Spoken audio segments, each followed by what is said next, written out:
आग 31 मार्च के बाद में लगे और एडजस्टमेंट प्रीवियस फाइनेंशियल ईयर में करना पड़े, ये कैसे हो सकता है?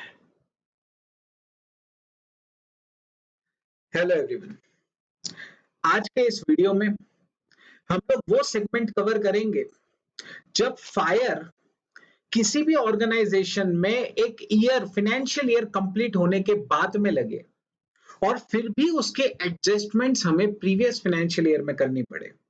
ऐसा कब हो सकता है? आगे जाने के पहले अगर आपने अभी तक इस चैनल को सब्सक्राइब नहीं किया है तो प्लीज इस चैनल को सब्सक्राइब कीजिए और बेल आइकॉन प्रेस कीजिए ताकि आप कोई भी वीडियो न मिस कर सकें। Events occurring after balance sheet date AS number 4 में कवर होता है। उस अकाउंटिंग स्टैंडर्ड में ये क्लियरली दिया हुआ है कि events occurring after balance sheet date वो सिग्निफिकेंट इवेंट्स होते हैं, चाहे फेवरेबल हो चाहे अनफेवरेबल हो, लेकिन वो इवेंट्स बैलेंस शीट डेट के बाद और अकाउंट्स जब तक अप्रूव नहीं हो जाते उस पीरियड के बीच में होते हैं। ऐसे इवेंट्स दो तरीके से क्लासिफाई किए जा सकते हैं। ये इवेंट्स या तो उन कंडीशन से रिलेट करते हैं जो बैलेंस शीट डेट के दिन थे, या ये कंडीशंस बिल्कुल ही नहीं जनरेट हुई थी।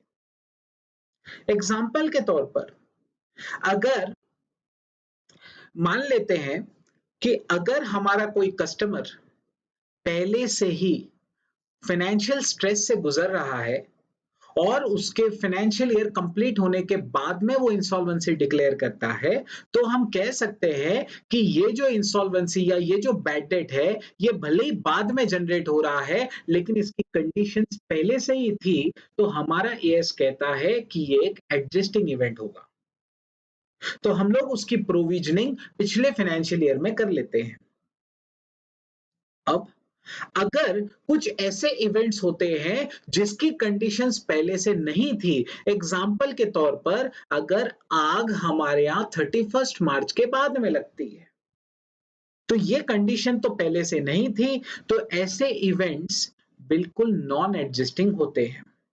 अब आप कहेंगे कि ये कैसे हो सकता है कि नॉन एडजस्टिंग मैं कह रहा हूं और मेरे वीडियो का टाइटल ही था कि वो एडजस्टिंग होना चाहिए, तो मैं अब इस चीज के ऊपर आता हूं कि ऐसा कैसे हो सकता है।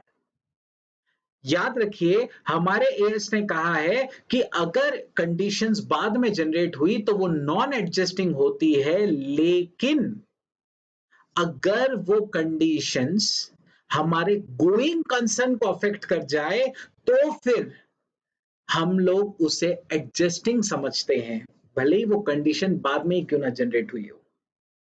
बोलने का मतलब ये हुआ कि अगर आग इतनी डिजास्ट्रस थी, इतनी भयंकर आग लगी थी कि आपका गोइंग कंसर्न अफेक्ट हो गया, तो फिर याद रखिएगा अब वो भले ही आग बाद में लगी हो, वो नॉन एडजस्टिंग नहीं, अब वो एडजस्टिंग इवेंट हो चुका है। ठीक है, तो अब हम हमारे सारे financial statements, balance sheet, P and L going concern basis पर नहीं बल्कि लिक्विडेशन बेसिस पे बनाएंगे। ठीक है, मैं वापस रिपीट कर रहा हूं, अगर आग छोटी सी थी, नॉर्मल सी आग थी, तो फिर तो हमारा वो नॉन एडजस्टिंग रहता है, लेकिन अगर आग इतनी डिजास्ट्रस थी कि हमारा गोइंग कंसर्न अफेक्ट कर जाए तो वो अब नॉन एडजस्टिंग इवेंट नहीं, वो एक एडजस्टिंग इवेंट बन जाएगा और हमें हमारे फाइनेंशियल स्टेटमेंट्स अब गोइंग कंसर्न बेसिस पर नहीं बल्कि लिक्विडेशन बेसिस पर बनाने होंगे। और आपको पता होना चाहिए कि लिक्विडेशन बेसिस में हमारी सारी असेट्स, सारी लायबिलिटीज नेट रियलाइजेबल वैल्यू पर लेकर आनी पड़ती है, चाहे फिक्स्ड एसेट हो चाहे करंट एसेट हो। अब कोई फर्क नहीं पड़ता, जब गोइंग कंसर्न ही नहीं है तो सारे ही असेट्स आपको रियलाइज करने पड़ते हैं, इसीलिए आपको सारे असेट्स को एनआरवी पर लाना होता है। तो आप ये समझ लीजिए कि आग भले ही बाद में लग जाए, मैं अब कंक्लूड कर रहा हूं इस चीज को, आग भले ही बाद में लग जाए तो भी वो एडजस्टिंग हो सकती है अगर वो आपकी गोइंग कंसर्न को अफेक्ट कर दे तो। आज के हमारे सेगमेंट में बस इतना ही।